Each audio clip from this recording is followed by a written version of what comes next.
listening to Radio Cosmos. All night long. Bravo! My compliments, little lady. Commercial! Break for 30 seconds. You are now listening to BaaD Radio. Hello and welcome to BaaD Radio. BaaD stands for Business at a Distance. This is a show about local businesses and business networking. We are here in the News Radio WFLA Orlando studios from 11 a.m. to 1 p.m. every Sunday. I'm your host, Angela Smarito, and in studio with me we have Melissa Jacob with Striking Brand. Hello, hello. Melissa is our co-host and our videographer. If you go to baadradio.com, and that's BaaD radio.com, you can see all the previous episodes of this show. She does a beautiful job. And if you go to strikingbrand.com, you get to see all of her other work, because in addition to doing video work, she is also a photographer. Thank you. Mm-hmm. So today we have Rayce Robinson and Jorey Blackmer with Mid-Florida Mortgage Professionals in studio. They've been in studio before, but this was a while ago. It was over a year. Middle of December 2022. Wow. Has it really been that long? I always want to say your last name is Blackburn. Sorry. Is Blackmer, do you get that a lot? Blackburn? I don't normally get the last name mixed up. It's normally the first one that people really struggle with. Really? What do you get sometimes? I get a lot of Joey, Jorey, Jorey, all sorts of stuff. So. I don't know. Jorey's not that hard to say. Well, you got Rayce and Jorey, so too. They're like Rayce and Jorey. Mm-hmm. So. They're just not common names. Oh, I think Rayce is a great name. Oh, thank you. Like I said, you don't meet a lot of races. So, so how have you guys been? I know that, like I said, it's been over a year. You said last December, but I can only imagine what's been going on. I mean, we've had some people. We haven't had any mortgage professionals, but we've had some other people that work in the industry, some public adjusters and some things like that. And so things have been a little bit up and down in the whole mortgage industry. Yeah, I actually watched some of the old, it was December 14, 2022. I was looking at myself saying, man, I am aging in mortgage years, and you guys are just getting younger, so I don't know what you're doing. But I watched the show because I was curious to see what I got right, what I got wrong.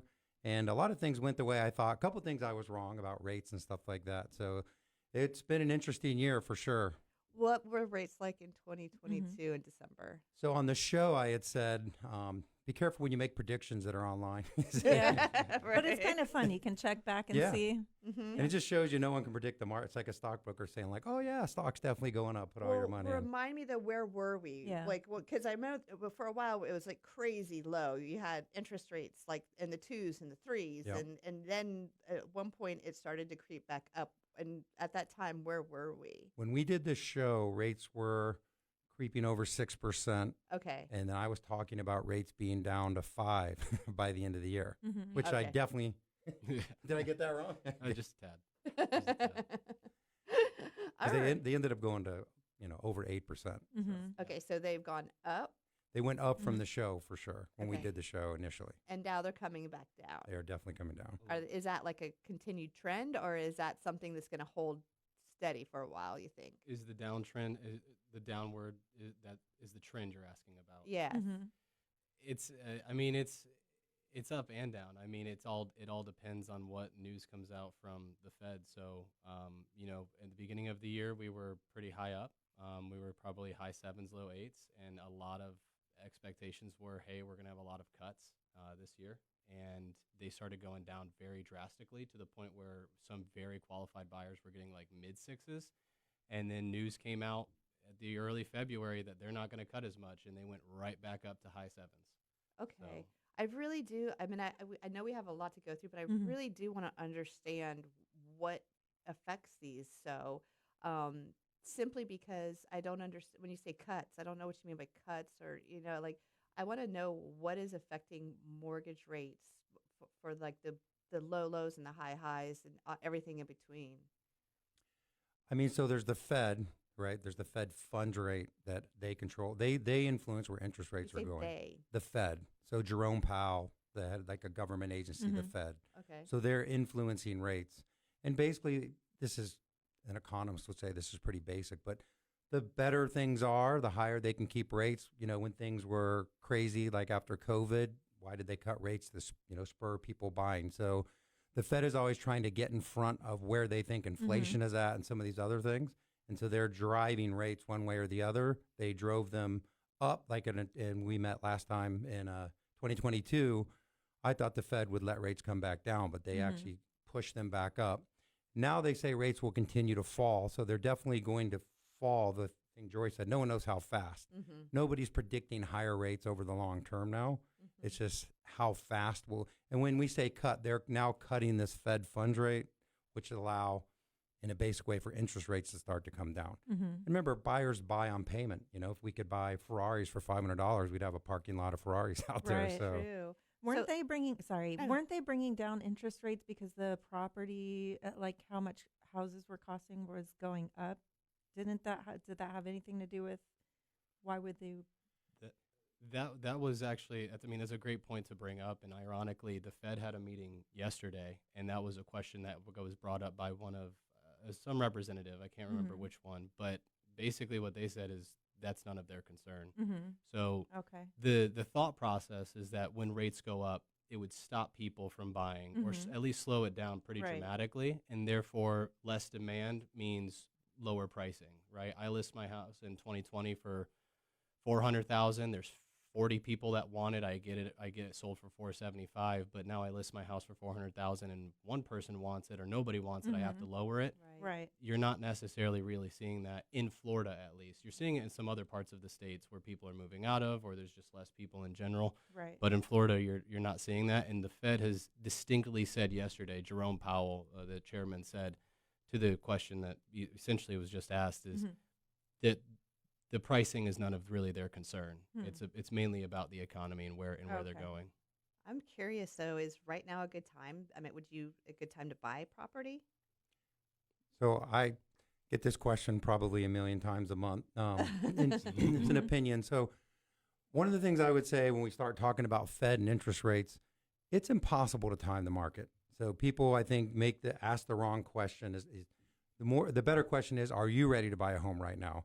So if you look at a chart and we have 3% appreciation, which is really low, but which is predicted over the next 5 years. If you were to So when you say appreciation, you're talking about the value of the house going up. Okay. If you're renting in 5 years, you really have nothing. But if you bought a house today and you owned it with 3% appreciation in 5 years, you'd have about $90,000 in equity. And so really it's about taking your rent and owning something. Each person's, situation is individual. If they qualify, are they ready? Do they have reserves? So yeah, in general, it's a good idea to buy a house. Prices aren't likely to come down. But if it's the right time, depends on that particular person. What keeps people from buying a house and not just renting? I mean, is it just because they're scared of the down payments? Or, I mean, what stops people? Because it makes sense to me for people to buy a home. Right. It makes sense to us. That's why we're in the industry too. I guess the question is, how much money do you need to buy a home? I mean that it just so that's a It's a big open question. Yeah, big open question. I mean, there's different programs, there's different qualifications for everybody. I mean, if we just go through the big basic programs of VA, FHA, and conventional, VA 0% down payment. You can get seller to cover your closing costs. I've had somebody with a VA get paid to buy a house. I want that program. Right? Like it was, they put 0% down. The seller paid for all their closing costs, and they got an appraisal credit from the bank, or from us and our assistants. So they got $600 for buying a house. But with FHA, it's a 3.5% of the purchase price. So if you bought a $100,000 property, it's $3,500 plus, let's say. So you have to come up with $3,500 to buy a house. What about closing costs and all the things and all of the scary stuff? That's, I would say on average 2 to 3% of whatever the purchase price is. That's going to be a roundabout number of closing costs and prepaid. So add that in as well. So and that's really the big advantage of this. There's, the biggest hurdle most people have is the money to close, right? That's obviously for first-time home buyers. They're trying to figure out, how can I get the money? Even though the Fed couldn't affect pricing, they did affect demand. And so there is more inventory than there's been. So you can get sellers to pay closing costs and do a lot of these things. So, higher rates is an entry point into a less competitive market. So that's really the benefit of kind of where we're at now. Okay. Well, that's actually a good stopping point, because music means that we're going to go to break. But when we get back, I want to pick up right where we left off, because, like I said, I think this is a lot of really good information. So everybody stay tuned for more BaaD Radio. Welcome back to BaaD Radio, brought to you by Premier Couple Superstore, because a couple that plays together stays together. Welcome back, and this portion of the show is brought to you by Premier Couple Superstore. It is not really that cold out there anymore, but you still can cuddle up with your loved one. But first, a trip to Premier Couple Superstore. They have got a huge selection of lingerie, shoes, toys, games, love oils, and a ton of great gifts. With Premier Couple Superstore, you don't pay those high prices because you go directly to the source. 5009 South OBT, or shop online at premiercouples.net, because a couple that plays together stays together. You like that? Mm-hmm. I realized that I just totally said that entire commercial without looking at the computer. I know. That's pretty awesome. Yeah. Oh, yeah. It should only took you 2 years. And then they'll change it. You'll I change it know, up. right? Back to the reading. We're here with Rayce and Jorey with Florida Mortgage Professional, or Mid Florida Mortgage Professionals. I will get it right, but it's usually by the end of the show that I actually do that. And we were just the first section of the show, we were talking about like a whole bunch of different things in regards to buying a home. And I know that we kind of like just throw questions at you, but it's so weird because like when you start to say something, it triggers another question, then another questions.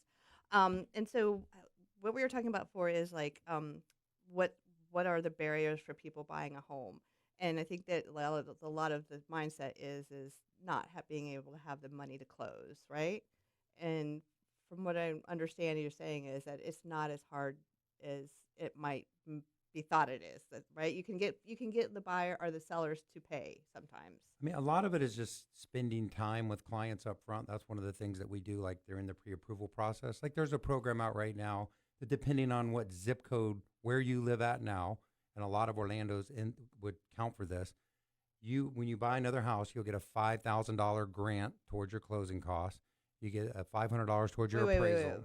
Wait. So this is to help people with their closing This costs. is a down payment kind of assistance. Okay. But it's very open. So normally there's like an income cap that you have to make. On this particular program, there's no income barrier. So that opens up to a lot more people. And normally they look at where you're moving to, but the logic in this one is we're going to promote home ownership. Like I have a house in Park Manor, so I pulled up that. Hey, that's your old neighborhood. Yeah, Tommy, shout out to Tommy. Oh, wait, you lived in Park Manor too, Yeah, right? yeah. Okay, I'm sorry. That's where I met him. So, anyways, so I pulled up that address, and it says it's available. So if someone lives in that neighborhood, doesn't matter where they're buying, how much money they make, they'll get a $5,000 credit at closing that they don't have to pay back. They get $500 towards the appraisal. They get $500 towards a home, not a home inspection, but a home warranty. That they are in this Home Ready program that has discounted rates and discounted PMI, and it's only 3% down. So with the $5,000 grant and getting a little bit of closing cost help from the seller, you can get in for $5,000, $6,000, $7,000 out of pocket, which is pretty manageable for a lot of people. Right. So question, so you say you live in Park Manor and you want to refinance, do those kind of programs go for refinancing or just actually purchasing a home? So when you refinance, you typically don't have any cash to close, so they're mainly trying to help people buy a home. I thought that you did. I thought when you like refined, you still have to pay closing costs. And You just roll them in, though. You don't. Oh, that's what it is. Okay. You can pay them if you want to. All right. But I was just wondering if there was like programs to help people that wanted to refinance as well as the new home. So that's actually really cool. So in order for people to get this, to qualify, you said they just basically have to apply. Yeah, that's where during the pre-approval, we go through all these programs because not everybody's going to qualify. So we kind of go down do their pre-approval, figure out where they're at. I think most people don't get a real pre-approval these days. It's all automated online, so it's fast. Is it pre-qualified? Is that what they get? And then they think they're pre-approved? Yeah, and they just don't know anything. They don't know, hey, there's special program, or could I have gotten this thing or that thing? And so spending time with people up front is kind of what we pride ourselves on because we want to make sure they don't miss out on something that they could have got. Yeah, and how do you guys stay like on top of all of the new things that come through? I mean, our banking partners do a really good job of notifying like what new programs are out. So we're, as a broker, we're partnered with 30 plus banks at this point. So oh wow. Yeah, so I mean, besides all of the options that they provide, they are sending out newsletters, they're having webinars, they're sending us stuff every single day on new programs, new products. What and you said this is the bank or the lender? I mean, what are the difference between the two?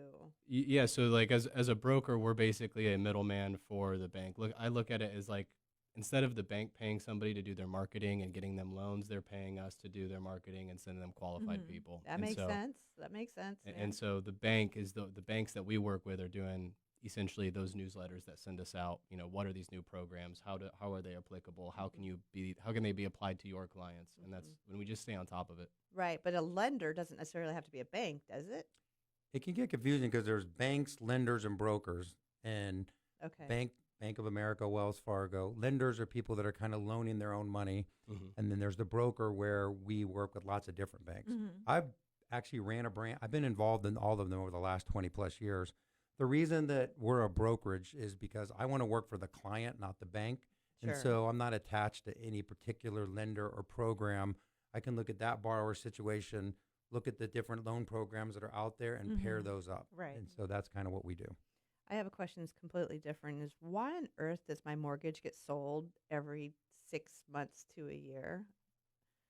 That you can handle that one. Yeah. I know that's really not, but I mean, you guys should know this. I know the basics. But Because it's like, I get a letter, this is your mortgage company now, and then everything transfers over, and then you have to figure out all over again who I'm paying, why I'm paying that person, and then it's like starting the whole thing over again. And then if you do want to refinance down the road, then all of a sudden you have to go do this whole backtrack of paperwork, and OMG, is the worst. it's a lot, isn't it? Yeah. Yeah. Is that common? I don't think that's ever happened to me. Oh my gosh, it happens quite a bit. It Really? happens. Yep. Why do they sell mortgages? Why can't they just stick with what they got? It's just liquidity. So one nice thing, if you're a bank, like a lot of these ultimately end up with a bank, Fannie Mae's insuring the loan or FHA, they can sell these to other banks and then free up money and liquidity and lots of different reasons that probably I don't even know. But are they selling it at a profit, or are they? They're just... making money or at least freeing up stuff off their balance sheet to allow them to lend more money.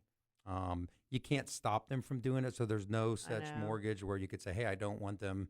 Every once in a while someone will say, I don't want Wells Fargo to buy my loan. Ultimately, they probably wouldn't, but there's no way to know who's going to buy a loan. Well, the companies at bottom I've never heard of before. I think exactly. Yeah. They're like Aquin, Freedom Mortgage. They're not Bank of America's or Wells Fargo or anything like that. They're just, like I said, I'm guessing that they're all overseas. I don't know. But does that even change? Does that change anything for you for the mortgage? Well, it changes who I pay. Right. So, you get everything set up and, because like I do everything online. Right. So I set up, my Auto pay. dashboard and it keeps everything. And then so I have to go through that whole process of getting it set up. Yeah. And again, if you want to go and so if I go to you guys and I'm like, hey, I want to refi, I'm going to, it makes sense for me. But I had a modification from like 5 years ago before it got sold. It's like tracking down what that modification is from one mortgage company to another mortgage company is nightmare. I know. 'Cause I've done it. Been through it. It was awful. But the answer to your question is nothing can change. Okay. Not the terms, not the rate. Oh, yeah. It's just who you're paying and Yeah, resetting they have it. to It's give like a you pain in the butt. notice, and it is a pain to reset it up, but nothing can change. So really, there's nothing you can do about it. Nope. All right. Then we'll There are move some on. lenders that portfolio a lot of their own stuff, but in general, it's not a big concern. Usually most people are worried about how can we get the lowest payment, lowest cash to close, those kinds of things.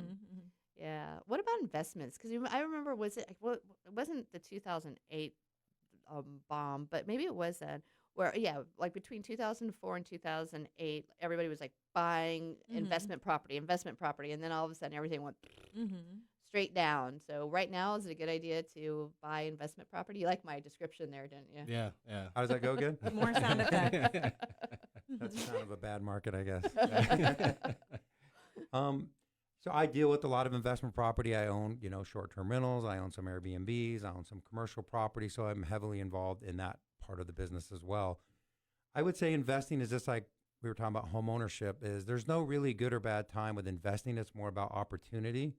So like we're doing a class, just bought a commercial building in Oviedo. We're doing a class, I believe, on April 13th for first-time investors that want to get involved to invest in real estate, to show them how they can be ready, because it's really about the opportunity, like when the opportunity comes, being ready. In the last couple of years, even though rates have been higher, I've bought 3 different properties. So right, I want to talk about that seminar because that sounds really interesting. And then so everybody stay tuned. We'll be back with more BaaD Radio. Welcome back to BaaD Radio, brought to you by Premier Couple Superstore, because a couple that plays together stays together. And welcome back to the show. And this portion of BaaD Radio is brought to you by Body Street of Winter Park. Experience the future of fitness at Body Street in Winter Park. Lose weight, build muscle, and tone your body in only 20 minutes a week. Visit bodystreet.us where fitness meets efficiency. Have you guys ever heard of Body Street before? I have not. I have not. All right, I'll have to give you a little insight. So Body Street is a place in Winter Park, and it uses EMS, or electro muscle stimulation. So have you ever seen like advertisements for those little things that like contract and like the vibrate stim kind of thing? Yeah. Yeah, it's electromagnetic or muscle stimulation. So they have these machines that do your whole body, and so it's a 20-minute workout where you go through like a series of poses while it pulsates these things on you, and it's the most bizarre. So you stand in a position and it Yeah, cool. and but I do it like once a week now, and like it works. I'm like sore as could be. Now I still will do other stuff like cardio and things like that, but I mean I really like it a lot. I feel good afterwards. It's like an endorphin rush, but it feels like you said it's very foreign. Have you guys ever had a knee injury where they use the thing where what is it called? Unit. A TENS unit? I did it on my back. Yeah. Yeah, it feels like that, but on your whole body. And then they put the stuff in they like wet it down first. So I feel like I'm being put in a science experiment a little I just bit. picture you guys flexing and then your hair like Yeah. sticking straight. They make you do different movements, and I'm like, I can't focus on these movements. I'm being electrocuted. You guys have to check it out. I'll send you a Okay. reel from there because last time I went, like their social media person, he was like, "Do you mind if I film?" I was like, "As long as I'm not making some really crazy faces, I'm okay with it." Okay, so we're talking mortgages with Rayce and Jorey with Mid-Florida Mortgage Professionals, and I got it right that time, so I pat myself on the back for that. And we, like I said, we started to talk about home investments, our investment properties, and Rayce was saying that you're hosting seminars. So tell us about that. So is this like how does somebody find out about it? Does it cost money? Sell it to me. So to me, it kind of sells itself because if you want to become wealthy, to me, the best way to do it is everybody knows through real estate, right? I agree. Stocks and all that stuff. Stocks can go to zero. Even when the real estate market went down, houses were still worth something. And within 5 years, you'd recouped all your losses. So, Right. so we do these classes. The next one's April 13th. A lot of it is just what you know. The joke in my family is don't let me around like a motor or anything like that because I know nothing. I'm like, what's a carburetor? Someone has to show you. So we kind of take people in, walk them through the process of what they need to do to own an investment property, how much money are they going to need. And we put this map up, which I always think is cool, and it shows where everyone is buying and where everyone is leaving. Oh, cool. California. In the United States? In the you mean? United Okay. States. And like in the purple is where everybody's leaving. And so California, New York. and like Shocking. and like Florida is the brightest orange on the map. And I always say everyone is buying here. And guess where they're buying? In Central Florida. So all these big hedge funds are all buying here. Meanwhile, the regular people aren't. So What's a hedge fund? like It's essentially a bank that it's a bank that has a massive amount of liquidity, and it picks up investments. It also plays with stocks, bonds, property, but it's big investment bank. Yeah. Is that like, okay, so in Winter Springs, they knocked down all this beautiful wooded area between the town center and Winter Springs High School, and they're putting up these sets, they're townhouses. That's and they're a builder. So that's a builder that's doing that? That's not... Yeah, hedge fund is like people that have a lot of money. They invest, they hedge the market, they buy stocks, they buy real estate. And so, but they're buying assets, right, that make money, and they're trying to buy in places where there's going to be a lot of appreciation, rent appreciation, and they're just buying a lot in Florida, but a lot in Central Florida. And most people are putting money in 401ks and IRAs. They don't really understand what they're doing. They're just coming out of their check. And so we want to walk them through like, hey, what if you owned a piece of real estate that was appreciating just like your house and was throwing off like a stock? You know, if you own $100,000 in stock, that's what you own. But with real estate, it throws off passive income. And the goal to me is eventually get enough passive income where maybe you don't have to work. So Yeah. I think buying a home is like, our home has been one of the best investment we've ever made because as through the appreciation, we've been able to do a lot of different things with the equity in the home and always kept the mortgage well below what renting is going for. And a lot of people have equity. So what we do is say, what if you took that equity And right, because if you have equity in your house, it's not doing anything, right? The house is still appreciating regardless. Take that equity, buy something else. And now you have two houses appreciating, and you've taken your equity that you happen to get because you So bought. you refi, take the money out. And You do invest. cash out refinance or a home equity line of credit, which is a second mortgage and leverage. Because there's debt, there's revolving debt, but there's also debt that's good that's making you money. Right. Most people do too much of the revolving debt that's not making us money. But debt that is an asset that's giving you passive income Right. is a really smart thing to do. So do a HELOC and take that cash and look at investment properties. 100%. Yeah, make All the right, money work. I for like you. it. So are there? Can we back up just a little bit? Sure, Are there sorry. other places that people are moving to, and why Florida? Like I know during COVID and all that stuff, we had less restrictions, I guess. So I could understand that. Is that still happening?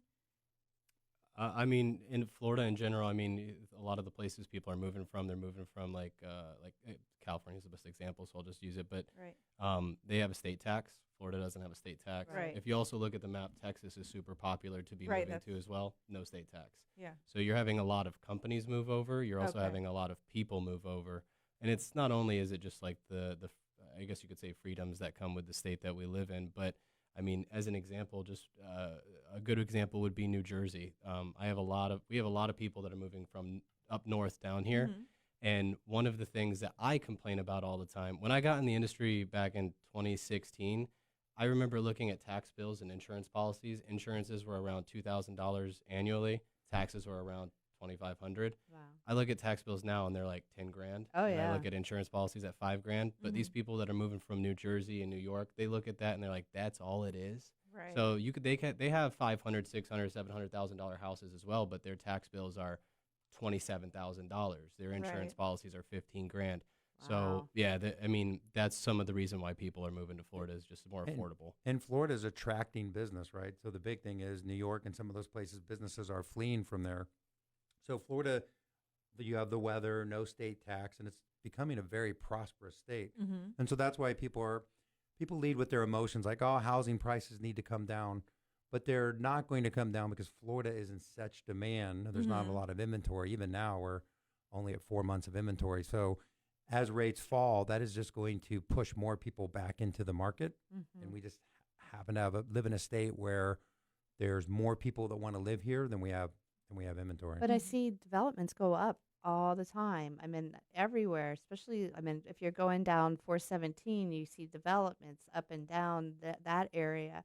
I mean, it's almost like it's just, we have a lot of land, so won't they just keep building houses to suffice for that? I mean, to support the growth? Yeah, the builders are trying to keep up. But Oh, if is you- that so? That's yeah. what it is? Yeah. Well, Yeah. I was looking at a graph because I always look at the numbers. In 2018 and 19, we had about 1.2 million homes active inventory in the United States. So inventory has went up with rates being higher, but we're still only around 700,000 active homes. So we're basically down by about 40% in inventory nationally from where we were. So even though people say, oh, foreclosures are going up, and they are, because if you have one of something that goes to two, that's a big jump up. But it's still at all-time lows. Inventory's low, and rates are likely, no one knows for sure, my crystal ball's broken, to, I know, it happens. to come down. It's in the shop. But Right. so you just, so the back to the investing thing is, why not learn to invest in your own backyard when you happen to be in a great place to invest? So that sounded like a great idea because I know we bought our house when it was like, maybe 8 years ago, something like that. So Wow, I know good that there's equity in it, and that makes sense, taking that money and putting it towards another property.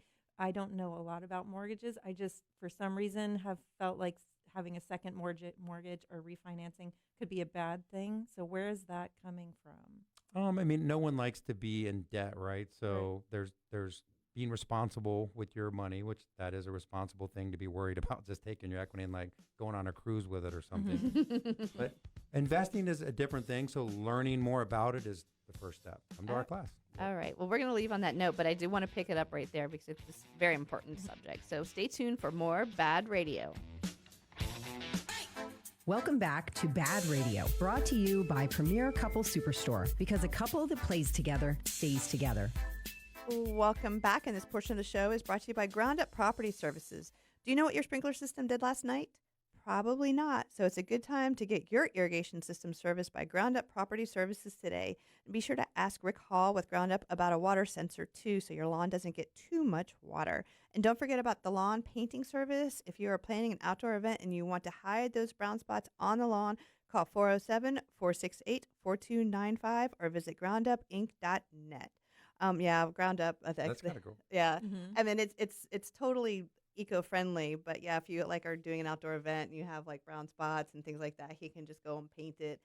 He does a lot of work with like schools and soccer fields so that it looks nice when they're out there. If the grass is too high, can you paint it like it's cut? No, I don't know if that's honestly. Can you paint an entire yard? My yard needs help. I think he can paint an entire yard. Are you getting like the HOA letters that saying like you're gonna get fined and things? No, but I look at it and I'm pretty upset myself. So I can only imagine what my HOA is like. I used to live in a neighborhood with an HOA, and I see the advantages of it, but what a pain in the neck. We had the people that would come by and be like point you out, then you get a letter. You get a letter. I finally got on the board with them, and I started sending the letters, not because people weren't paying, and you know they were complaining about this, that, and the other, and I'm like, how about you pay, then you can complain. So we're here with Rayce and Jorey, and they are with Mid-Florida Mortgage Professionals, and we've been talking about mortgages and interest rates and all of that, and then the last segment we talked about a seminar for investment. And so I wanted you to give all that information out and how people can get in with that. Is a seminar in person or is it virtual? Or is it both? Right now it's not virtual, it's in person, which I think is the way to go and kind of learn. It's usually a couple hours. Sometimes we'll provide lunch, just depends on when we do it. This next one is in the morning. Okay. Where's it at? Oviedo. I can give the address. You can go to racerobinson.com, which has our address. Spell that for everybody. RayceRobinson.com, or you could email me at mortgages. There's 2 G in mortgages, MORTGAGES @racerobinson.com. Very nice. I like how you just gave a spelling lesson as well. Well, Rayce is like one of those things too, where I'm sure people will spell it like RACE. But mortgage is spelled the same way. No well, yeah, mortgages is one of those words that can be a little bit tricky. When I got hired initially, the guy's like, "Can you spell mortgages? If you don't put 2 G's in, you're out." There are certain words that no matter what. Mortgages is one I can get, but there's other ones where it doesn't matter how many times I spell it. I think I spelled inconvenience the other day by myself without like autocorrect or anything like that, and I was so happy I had to post about it. I was like, I'm not trying to brag or anything, but I just spelled this word. All right, so and you said what was the date on that one again? It's April 13th at 9:30. Is there a cost to be there? No cost. We kind of do it. I mean, for me, after doing this for 20 plus years, I love helping everyone. But the 2 coolest parts for me is taking somebody that's a first-time home buyer and walking them through that process and having them become a homeowner. And the second part of that is I've worked with probably 15, 16 people that have became financially free through real estate. And so it's just when you buy a home, it's emotional. To me, when you buy investment property, it's more numbers than analytical. 100%. And it's really just about learning it so that you can be ready to buy. Because if you don't get yourself ready, you're just not going to do it, right? The perfect property may come up and you're like, how do I know it's a perfect property? How do I know if it cash flows? How do I know if I should buy it? And those are kinds of things, a lot of the information we cover. Can you tell us like a little bit of a success story about one of your 16 people? You don't have to name them. I would love to hear like how it started and how it ends. And now you said they can retire, right? So I'll tell you a great one that's almost like a horror story that turns into like a really good one. Those are the best. Yeah. The roller coaster. So everyone's worst fear would be buying a house and have it go down in value, right? Because I went through the Great Recession. I had a mortgage company then. So I worked with this guy, I won't say his name, but he was an engineer. And he started buying houses in 2004 to 2006. And that's when the boom, everything was going great then. And he bought 9 of them. Oh, geez. So he made good money. He had a lot of equity in his house, and he was leveraging it. Then, of course, 2008 happened. Was he flipping them, or was he holding on to them? He was keeping them. In 2008, they made it really easy to give houses back. So everybody was giving their houses back. There was like 25,000, 30,000 homes on the market right now. There's 8,000. That kind of tells you how it was. And I remember talking to him, and I was like, "Are you going to give your houses back?" Because everybody was. He's like, I've done the math. He was an engineer. His job wasn't affected. And he's like, the rents have went up because more people are starting to rent. And I'm upside down on all of these houses. I'm going to hang on. Fast forward you would beg, borrow, and steal to be able to buy a house today at 2008 prices. Like you'd buy 100 of them. But he hung on. And then I just ended up refinancing him about a year ago. And he's financially free. He's got 9 houses that are pretty much paid off. He never panicked. Wow. He never sold them. And they're giving him cash flow. Because to me, the goal is to, for all of us is to not have to swap hours for dollars, right? And that to me is a fun process because it starts with one. Maybe you just buy 2 properties, but eventually if that gives you $4,000 or $5,000 passive income a month down the road, that's a really good retirement. Oh, absolutely. So you don't have to buy 22 homes, but if you learn, have to start with somewhere, like just when you buy your first home, buy your first investment property. A lot of people are like, whoa, I want to do that again.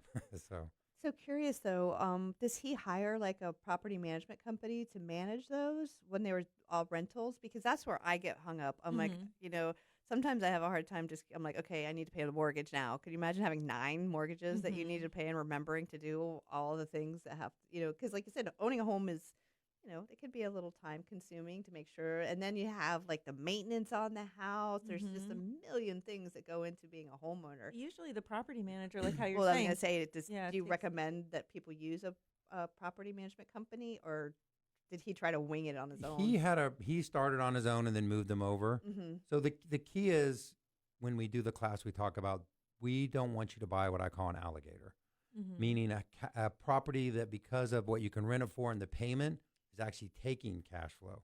And this is where we're just unemotional when we look at investment property. We want a property that cash flows, puts money aside for future maintenance, or if you want a property manager, so you build that into these spreadsheets that you're analyzing properties on, because when all those boxes are checked, then you're not scared to buy that one because you can afford a property manager, for the next roof that needs to be done. It's putting money away, right? So is it harder to do now? For sure. Because with rates higher and those kinds of things. But people are still buying investment property because a lot of it is they're buying, maybe they can't buy in Oviedo because it is very difficult because prices have gotten so high, even though rents have, but there's people buying in, Daytona and DeLand and Deltona and all these different areas. There's not Oviedo, but Chiliota, Chiliota is still considered Oviedo, there's a lot of property there.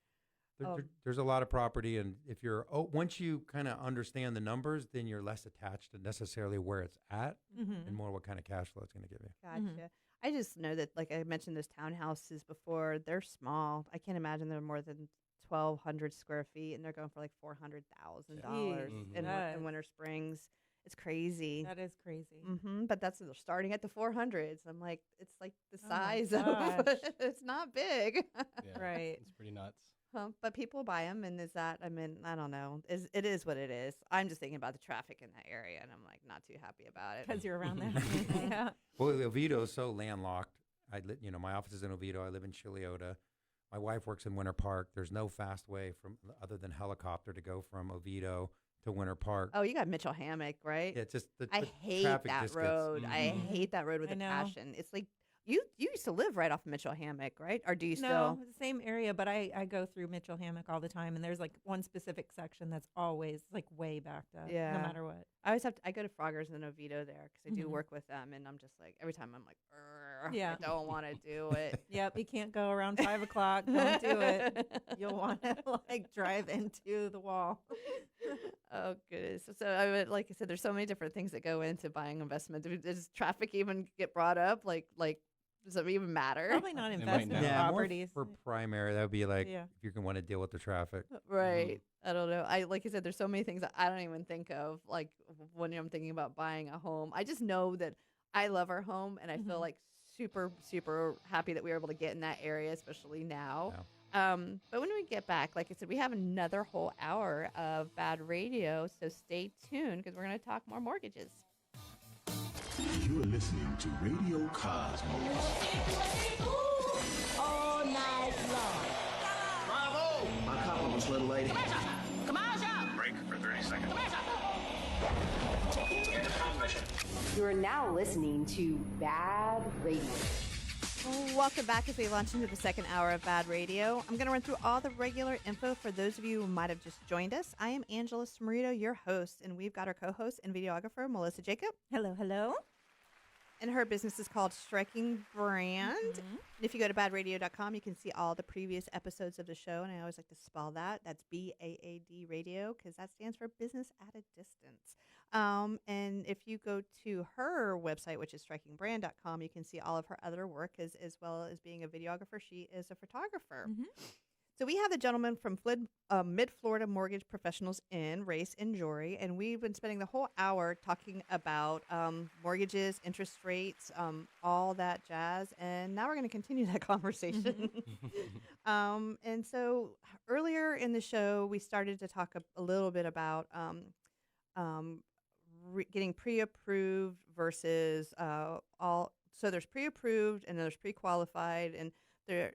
What is the difference, and what are some of the mistakes that people make with that? Yeah, not a problem. I think, in my personal view, they're interchangeable terms, pre-approved, pre-qualified. That's the way that I look at it. But in the terms of something that a lot of people will do, or a lot of the processes that occur today with some big banks or just in general, is that you do this really quick online application, and it just asks you for your personal information. It says, how much money do you make? How much do you have in assets?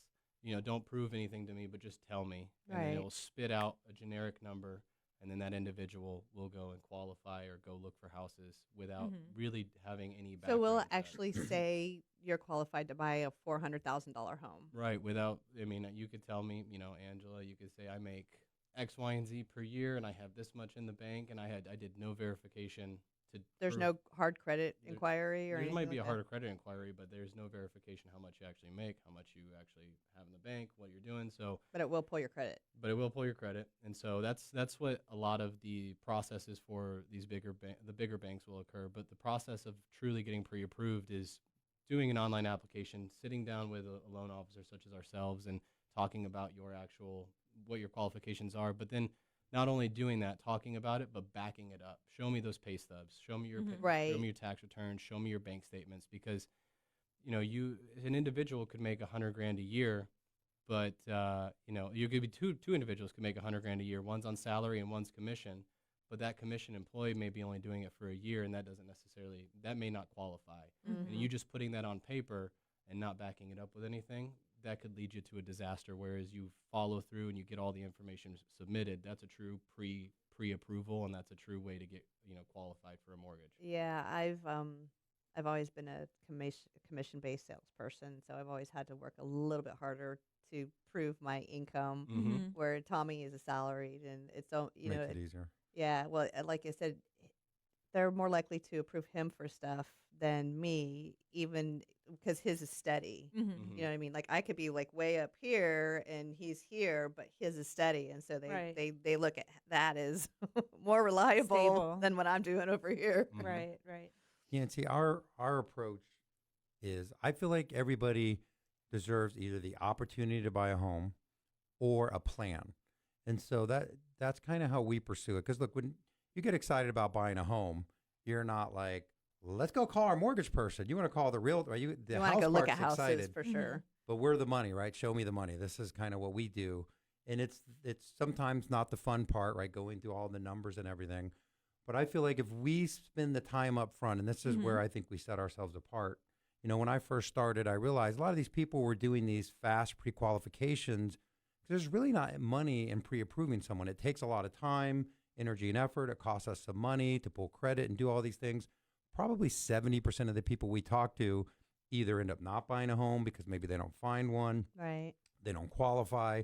So we know in general we have to spend a lot of time with people, but not all of them are actually going to end up finding a home. But we will either figure out exactly where they're at, what they're pre-approved for, or not, if not, give them a plan.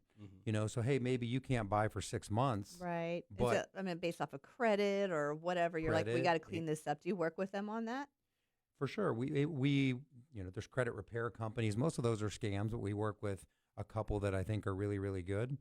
You met Jay with Fierce. Yeah, Jay's great. I just talked to him yesterday. Yeah, so. he was just on, and they've got one called, Fierce Home Savers, and it's like an home savers, where it's like an education thing to help people as soon as they when they're ready to miss that first mortgage payment on things. Right. It's like a course on what they can, not really a course, you know what I mean? It's a system, educational thing of what they can do to help save their homes. Yeah, he's a good man. And so when I started in the mortgage business, I had moved to Michigan. By the way, don't ever move to Michigan, but I'd moved to Michigan. I would never move to Michigan. Just no. I did meet my wife there, so but I was selling pagers, or remember beepers, pagers. Oh yeah. So we were selling those. So my dad got sick. I moved back to Florida, and after a couple months, my family's like, "You should probably go get a job." So I got into the mortgage business. And the first few months, I sat by this guy, Will, who taught me the mortgage business. He'd approve some loans, he'd deny some loans, approve, deny. And I said, let me have a crack at the ones you're denying. And so what I learned is if you spent more time with people, learn how to read complex financial documents, kind of went the extra mile, and then as a broker, sign up with banks that will think out of the box too. Those two things allow you to help clients that maybe wouldn't be able to qualify. Maybe they're commissioned, but they need a special program. Maybe they need credit repair. Maybe it's cash to close. Usually everybody has something that we're trying to overcome. Absolutely. So that they can own a home. Right. Well, that's a lot of, like you said, there's a lot of, because like with Jay, he does a lot for like auto, helping people with auto financing. A house is much bigger. He used to be in the mortgage business, Jay. Yeah, yeah. Wasn't he saying that he thinks that it's going to crash again? He does. He's thinking. We've had him and I have had that debate. So you said he was a good guy. You got to try to keep positive about things. I don't agree with him, but I do think he's a good guy. What does the crash actually mean? I mean, what does that mean when somebody says, "Oh, the market's going to crash"? It just means that what?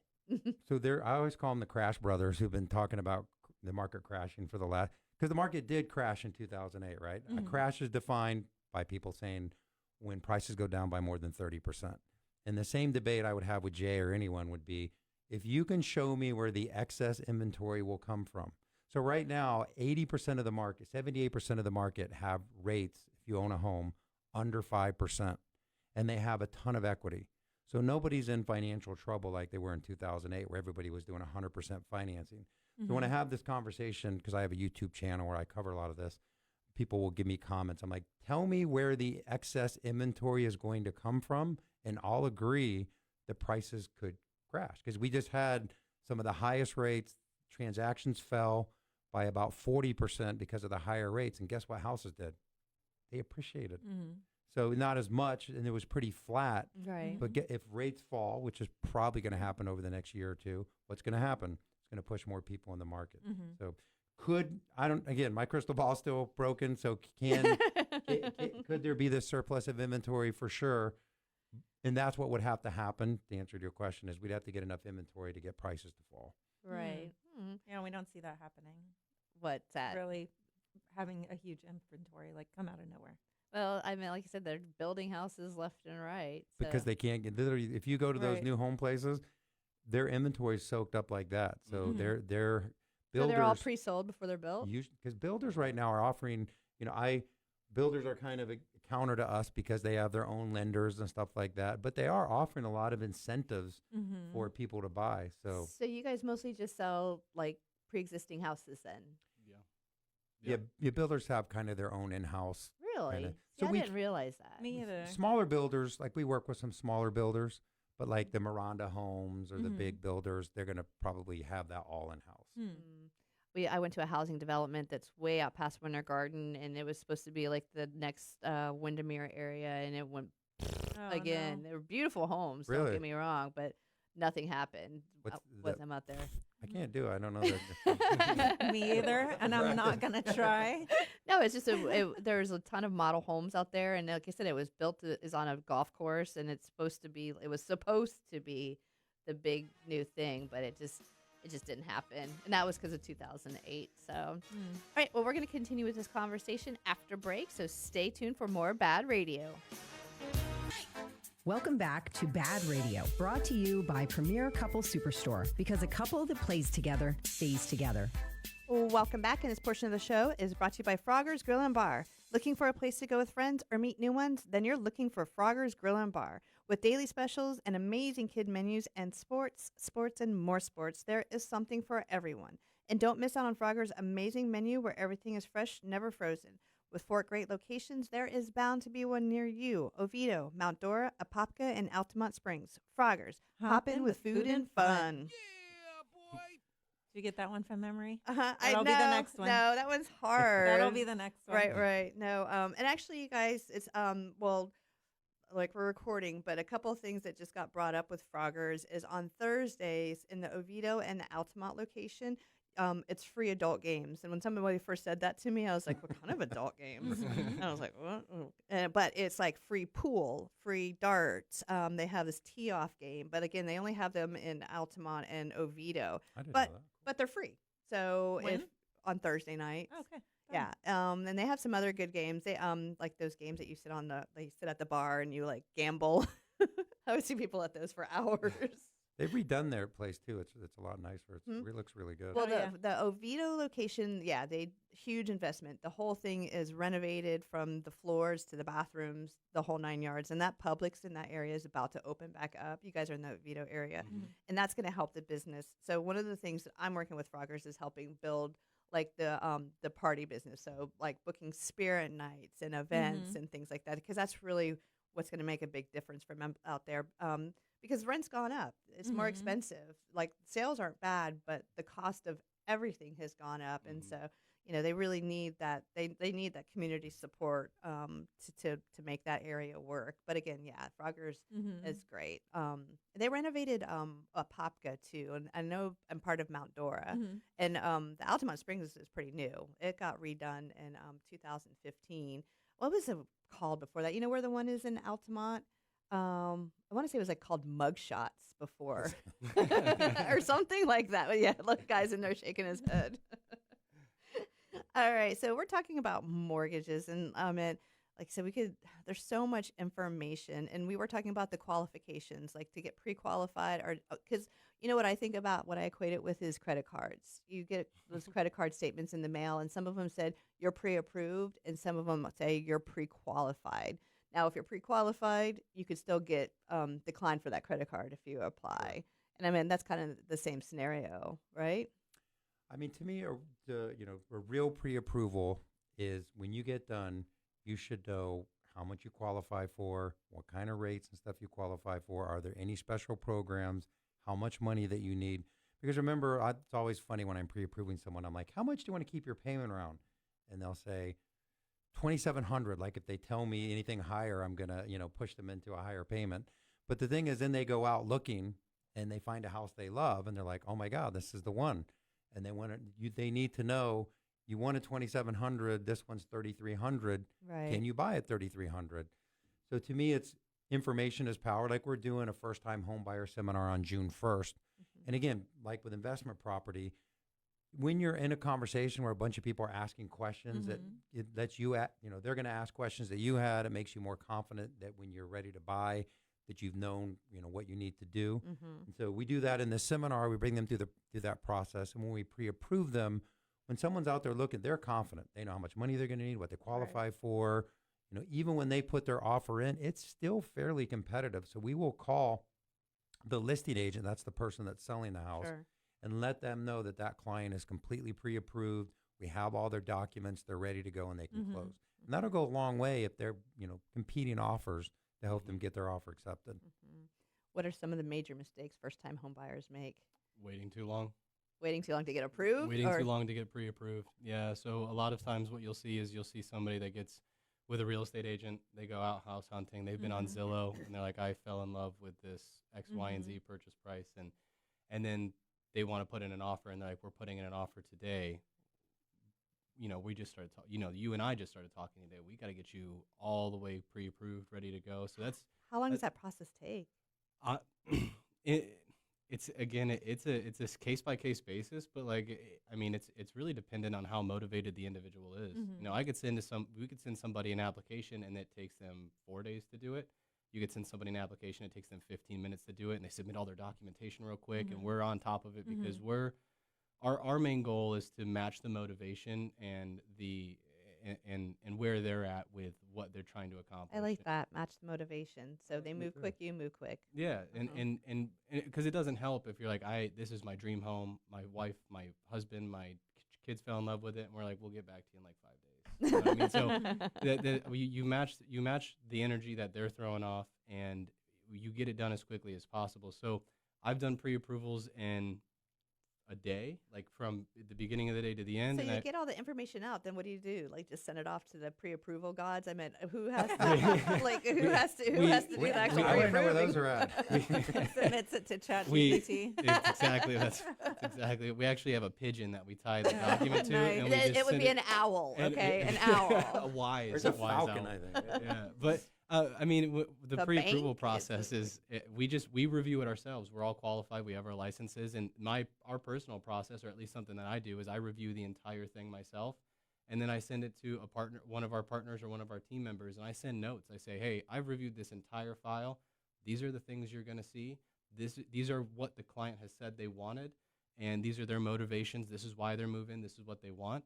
And that second individual, like our loan partner, Scott, he will review the entire thing as well, and he'll say, I either agree with you, I disagree with you, here are my concerns as well. So you have two different eyes looking at it. And Sure. if you're on the same page, 100% send it out.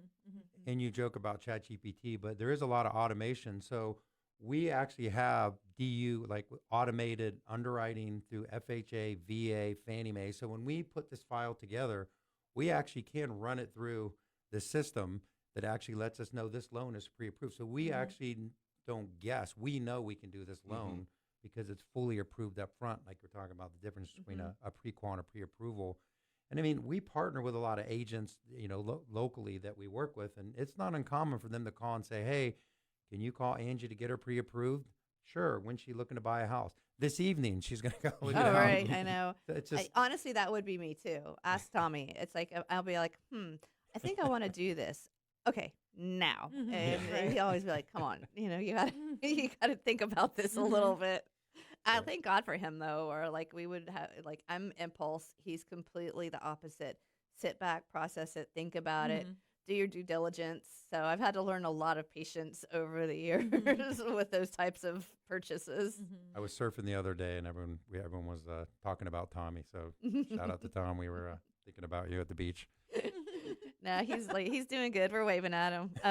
No, he's been under the weather. We remember 2 weeks ago I was sick, and then first Aiden got sick, then I got sick. Now Tom and Anna are sick. So it's just, I know it's like going through the house. Stay away from this Marito house. Right? No, and like I said, we're on the back end of it, that's good.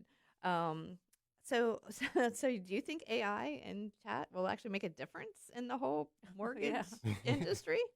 Do you see that happening? Yeah, I hired a robot already, so. Yeah, my emails are a lot cleaner than This is they not used really to be. Jorey. He's an Android.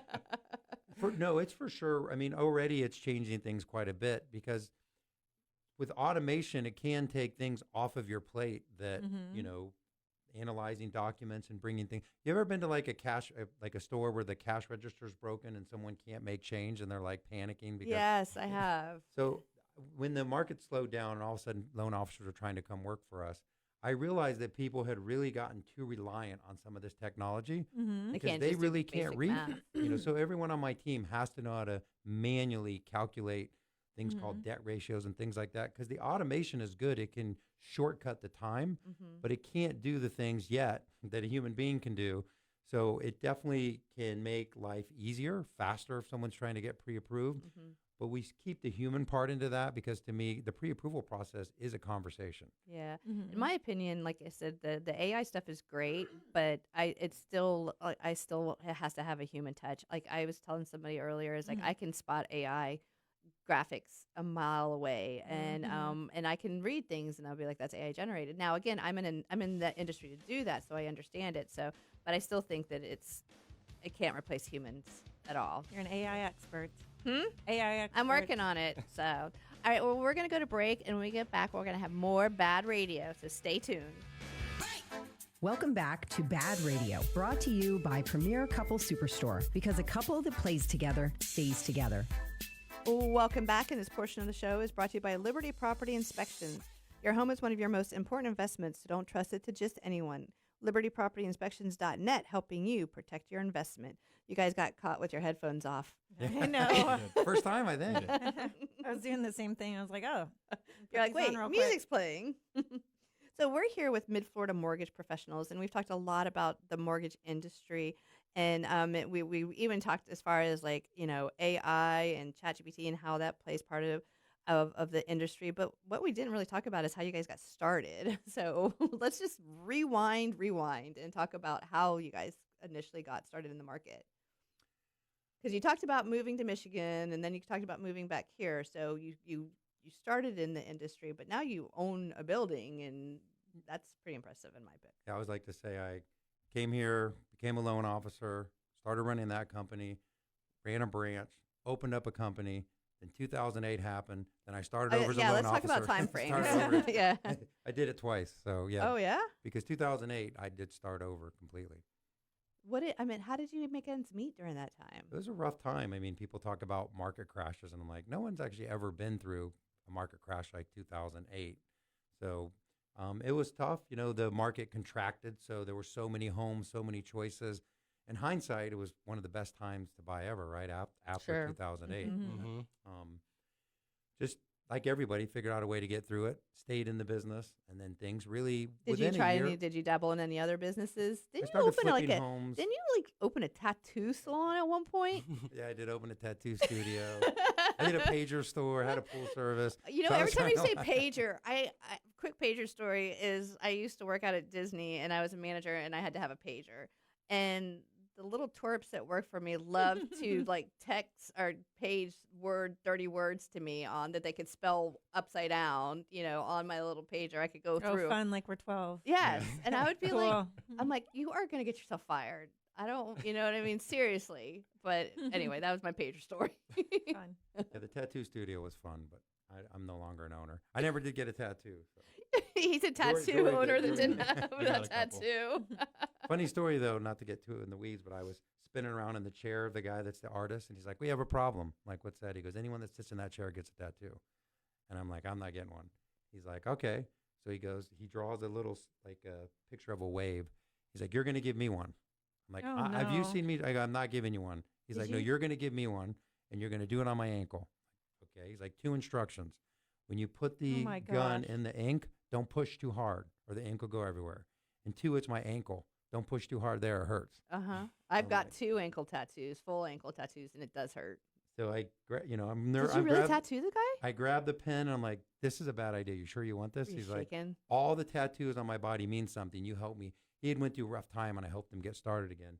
And so I pushed the gun into the ink, and the ink flies everywhere. Oh, this is not. I'm like, you gave me 2 instructions. I already blew the first one. I'm not doing it. So I did put it on there. I'm sure he's got it removed by now because it was pretty terrible, but I did. That would give me so I much never anxiety. did a tattoo, but I did. I did never one? got one, but I did give one. Actually, I would He's a be tattoo artist. mortified. Anna wanted to do it for a while, but like I said, that didn't last. Yeah, 'Cause she didn't want to get one for me. So. She's very artistic. Yeah. But anyway, that's really nice that you helped him out. So even in the midst of all of that, you're helping other people out through that. Yeah, I was flipping homes. I mean, doing whatever I could to survive. Mm-hmm. And then things started rolling again. And then I've told this story before, but one day I'm sitting at the dinner room table, and Jorey's like, you do pretty good, Dad. I'm like, yeah, I do pretty good. He had met a girl, and he's like, what is it that you do again? I think I told that story last time.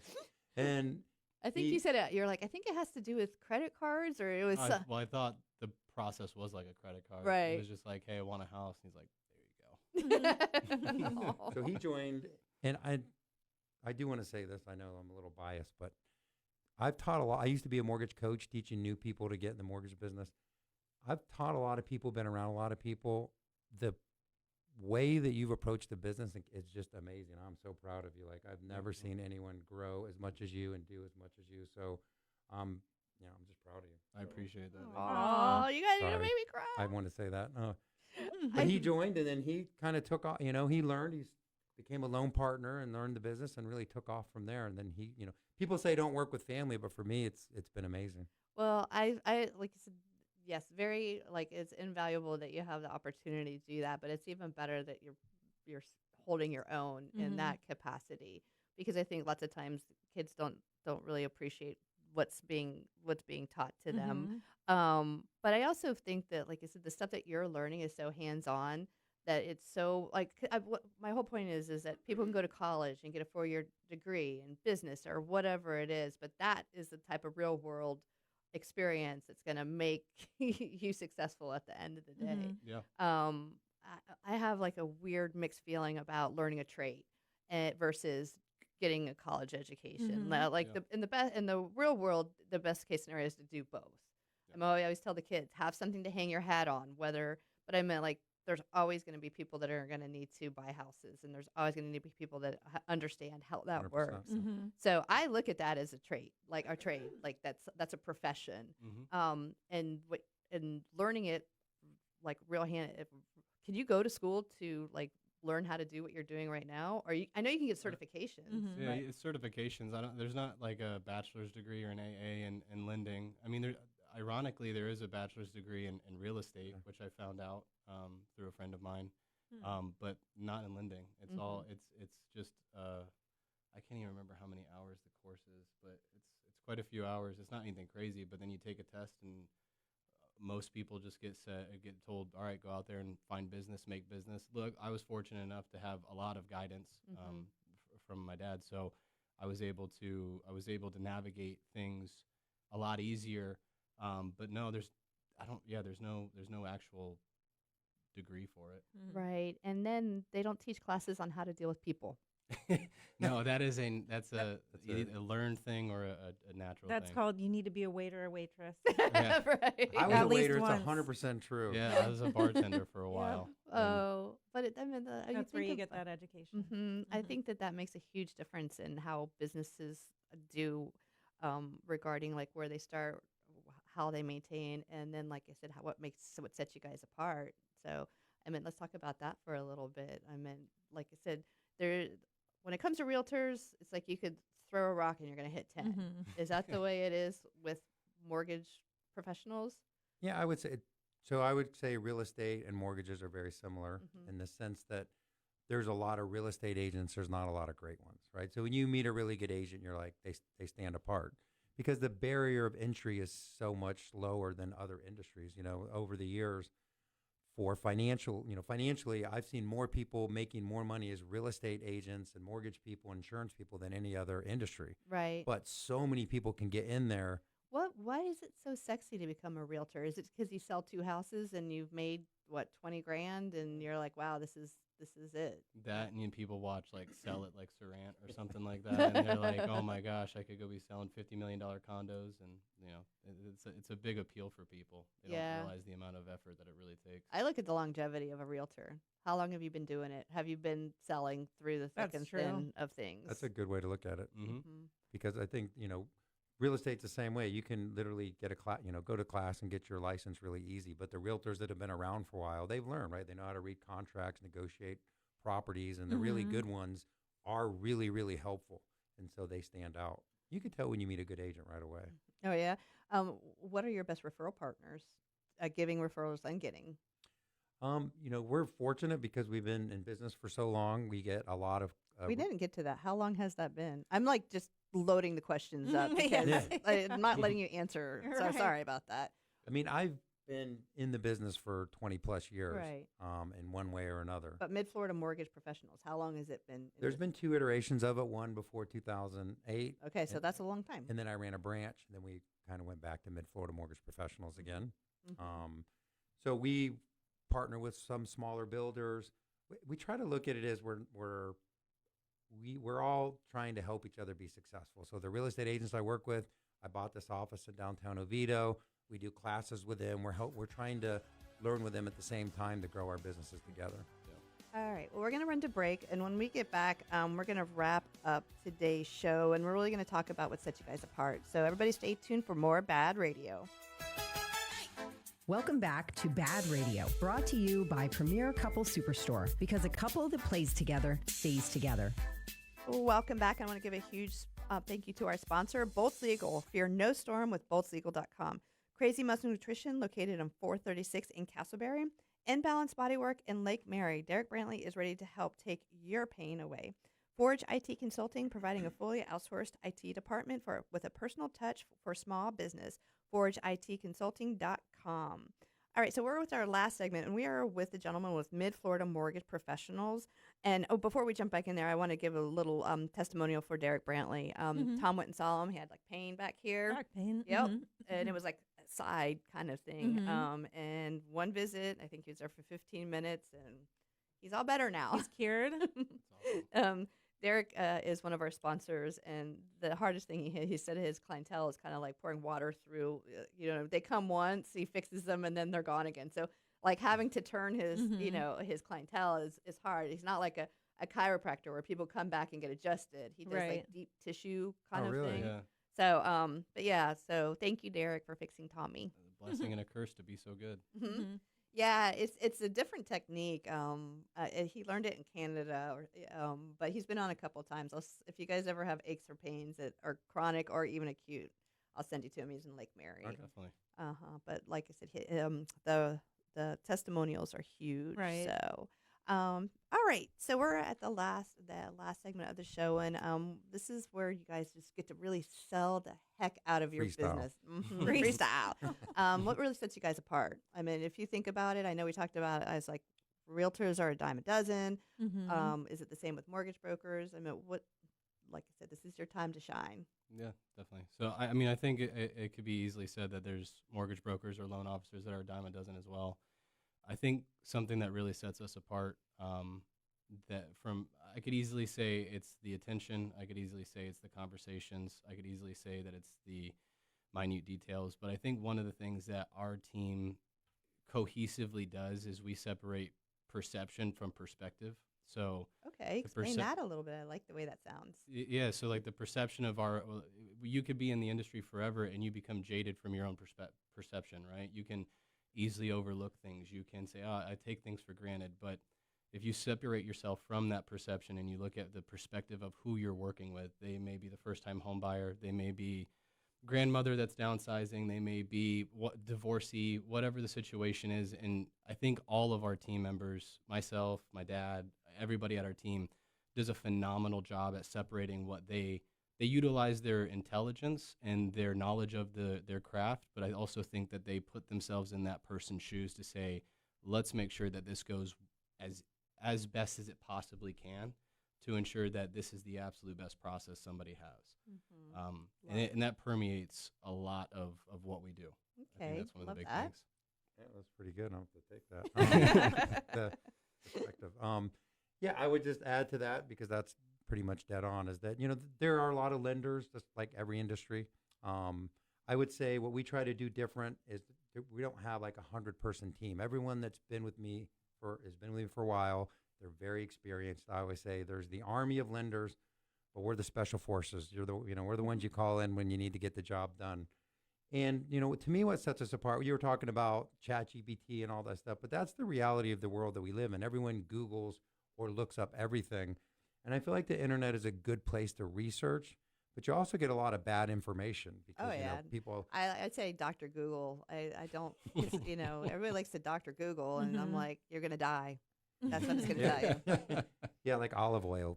Some people say it's the best thing ever. It's gonna kill. It just depends on which site you're reading. Right? Exactly. So, but I think that when everybody likes the internet and those kinds of things for sure. But it's what Jorey said, sitting down with someone and taking the time to actually listen to them, listen to their situation, and they get from everyone, from me, Jorey, everyone on our team, we want to help you buy a home, right? We want to either have you figure out all the stuff that we need to do now or build a plan to get you there in the future. And we know, look, we're not a big bank. We can't retire on any one loan. So we want to impress you so that you refer us out to everyone in the future. And if you do look at our reviews and stuff online, that's kind of what I pride ourselves on, is people saying like, wow, they treated us like family. They gave us a great deal on a mortgage, and they gave us all the information we need to be successful. So I think even though people use the internet, that surprisingly doesn't happen that much anymore, where people just sit down and talk to you and find out what's going on. And I it's just agree 100%. fast. But sometimes we want to slow down, so we make sure you're part of the process too. How long does what's the average length of the process? I know some people are more motivated than other, but I mean, from start to finish, what does it look like if I'm calling you? I need to buy a home. Let's just say we're buying. Anna's moving out. We want to get a home for her to be her first home. Mm-hmm. Oh, you were right. Sorry.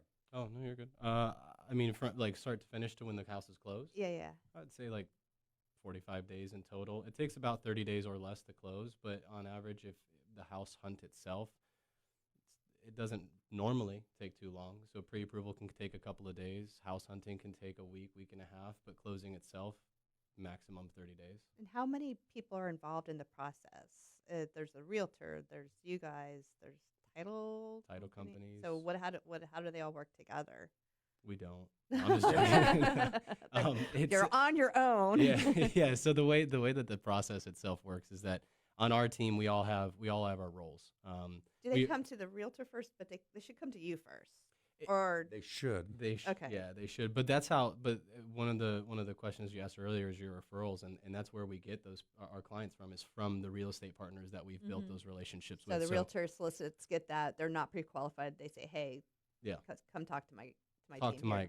guy, and so then they get we get them pre-approved. They go out and go under contract. At that point in time, the conversation moves from we're under contract to let's get you into underwriting. Let's set you up. Let's set your expectations proper. Let's get the numbers 100% accurate, as close as they can be.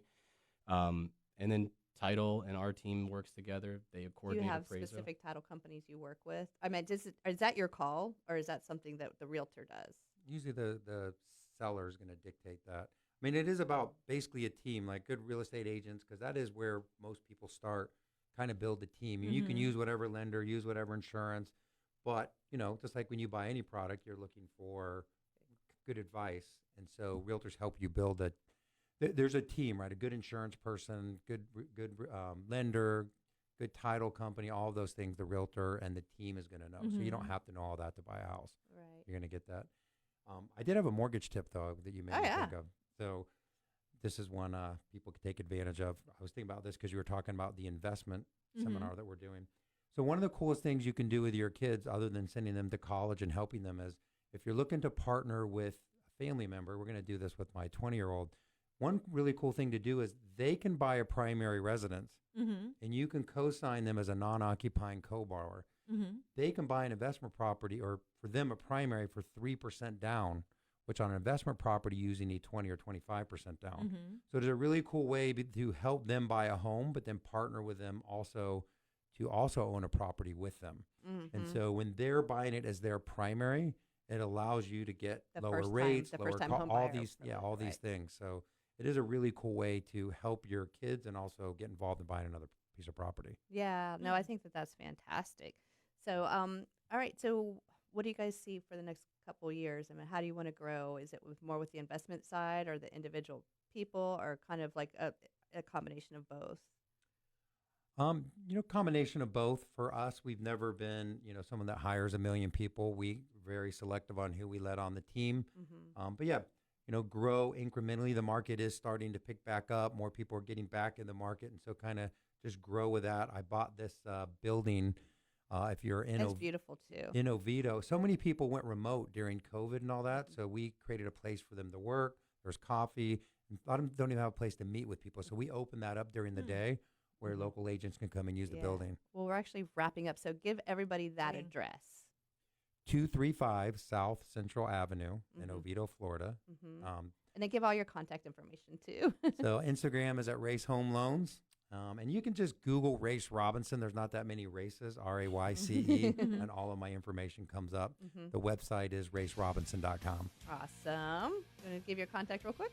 Yeah, so Instagram is Jorey Blackmer, and then you'll find me on the website as well at racerobinson.com. And you could also look up my name on Google, Jorey, and then Blackmer. Blackmer. Yeah, BLACKMER. All right, and you can find me at strikingbrand.com. All right, thanks for listening, everyone, and have a great week.